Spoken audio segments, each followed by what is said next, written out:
I'm going to read a few paragraphs written by Dr. Hans Friedrich Blunck, and it's on German culture and literature.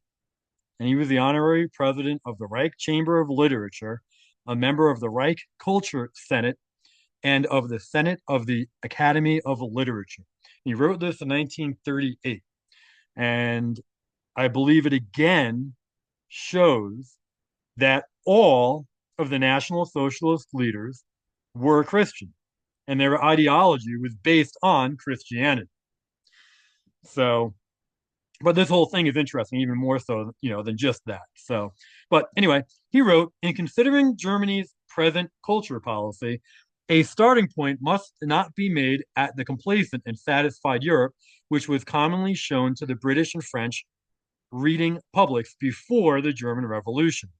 Instead, we must examine those terrible times through which our country, Germany, passed, when it seemed impossible that it could ever rise again from defeat and hopelessness, especially the latter. A military collapse can never produce such bad effects as an injustice. The broken promise that lay between the armistice and the peace treaty was probably that which most deeply hurt the feelings of our humanitarian population, and indeed still does. For long, it seemed that all attempts to build up a new Reich were condemned to failure, and as if a death dance had begun, which would end in the complete ruin of our thousand-year-old state. Let it not be forgotten that the communists were on the point of securing the largest representation in the Reichstag, and that all the restraints of the old order were breaking down. The middle classes, supporting a liberalism which they did not understand and pervaded with the instinct of self seeking and self preservation, were apparently no longer in a position to offer any resistance. The currency, after one breakdown, was threatened with yet another collapse. Thousands of peasants were driven from their homesteads, which thus became the property of the mortgages, and the workers, sick and unfulfilled promises, were definitely hostile to the bourgeois. Hundreds of pretentious developments in the sphere of the arts were hailed for a moment as substitutes for religion, only to disappear a few weeks later. Words and figures were bandied about, only to sink again into obscurity, like spooks which had strayed for a moment from the land of shadows. A small gang of alien immigrants from the East drew their profit from the sorrows of a whole nation, spreading like a blight over the country. The cradles stood empty, and everyone lived for the hour or the day because there seemed to be no future. Whatever sensibility or pride remained was destroyed by humiliation suffered through our foreign policy. These were the conditions out of which National Socialism arose, and beneath its wing, our Wartburg Circle, literature's adventure against the forces of decay, was formed. Again, the religious sensibilities of the artist cannot be more profoundly stirred than by the conception of true socialism as the fittest expression of national solidarity.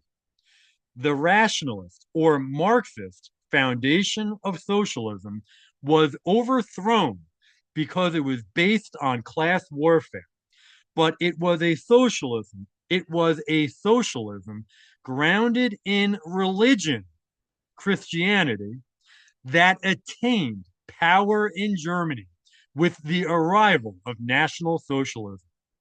I must go further. I must maintain that it did not only attain power, but it gave Europe the most perfect example of living socialism extant, so far, of course, as this could be achieved by a people which disposed of no raw materials. It is hardly a matter for surprise that the artist, who ever inclines towards the essentials of faith and pity, eagerly embraced the theories of the new state, that he accepted nationalism as self-government of the people, socialism on religious Christian grounds, and that all the same time he rejoiced exceedingly over the new and intimate relationship with all his countrymen, without the barrier of class prejudice that was a gift to him of the new state. It is the duty of the state to cultivate harmony between the political and private life of the people, neither more nor less. Therefore, without limiting or acting against the achievements of the individual, it seeks to promote the broad conception of people's culture, to encourage their inherent taste for decoration, for picturesque celebration, and for their own ancient customs, and to direct these so they so that they conform to those Christian ethics which are valid throughout Europe. I am well aware that the word nationalism has a different meaning in every European country, and it is one of the continent's greatest misfortunes that this apparently universal expression creates nothing but misunderstanding, and that we all mean something different when we use it. Nationalism in England means more or less the same as imperialism. In France, it means chauvinism, while in Germany, it means exactly the opposite, namely, the right of all nations, in the sense of the Volksstimme, to develop along their own lines, within their borders. In Germany, in fact, it means nothing but an aspect of the old longing for freedom, the dream of a Europe in which the free nations live peacefully as neighbors. So, very interesting insight. And I think that is all I have.